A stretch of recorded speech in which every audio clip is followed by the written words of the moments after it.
আজকে 11 ডিসেম্বর সকালের চিত্র সপুরা সিল্ক। এটা সপুরা সিল্কের গেট।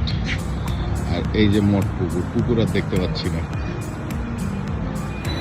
মঠ পুকুরটা দেখা যাচ্ছে না। এখানে যদি কেউ মনে করে পেছনে সাদা পর্দা আছে তাহলে ভুল করবে। পেছনে কোনো সাদা পর্দা নাই, এটা হচ্ছে জাস্ট কুয়াশা। এখন যাচ্ছি অফিসে। এই যে জ্যাকেট, ভেতরে আর একটা সোয়েটার, তার নিচে আছে মোটা একটা গেঞ্জি। বাট তারপরও ঠান্ডা লাগতেছে। আর হেলমেট আর কানে তো আছেই। কিছু দেখা যাচ্ছে না, এক কিলোমিটার সামনে দেখা যাচ্ছে না।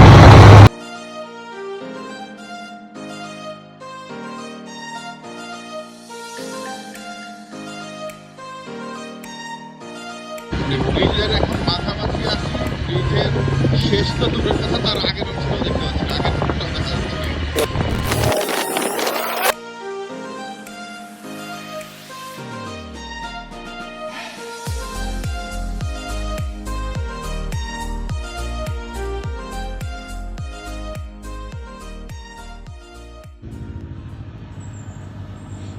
আমি বানেশ্বর আসার আগেই হঠাৎ করে ভাবতেছিলাম সামনে আমার জন্য কি অপেক্ষা করতেছে।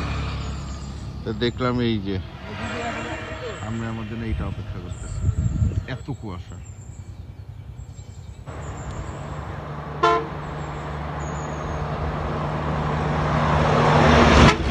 ওয়ে নাই, রাস্তা ছাড়া কিছু দেখানো নাই, মানে জাস্ট রাস্তাটা কিছু দূর দেখা যাচ্ছে। সো বাঘার এই সাইডে আসলে কিছুই দেখা যাচ্ছে না। আমার পিছনে এই যে রাস্তা,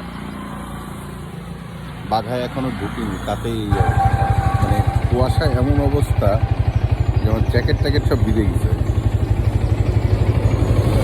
হচ্ছে যে হঠাৎ করে দেখছি ঠান্ডা ঠান্ডা লাগে কেন, তারপরে খেয়াল করে দেখলাম প্যান্টটা ভিজে। এটা হচ্ছে গ্লাসের অবস্থা। এখন একটা সিনেমেটিক ভিউ দেখতে দেখতে শেষ করব আজকের ভিডিও।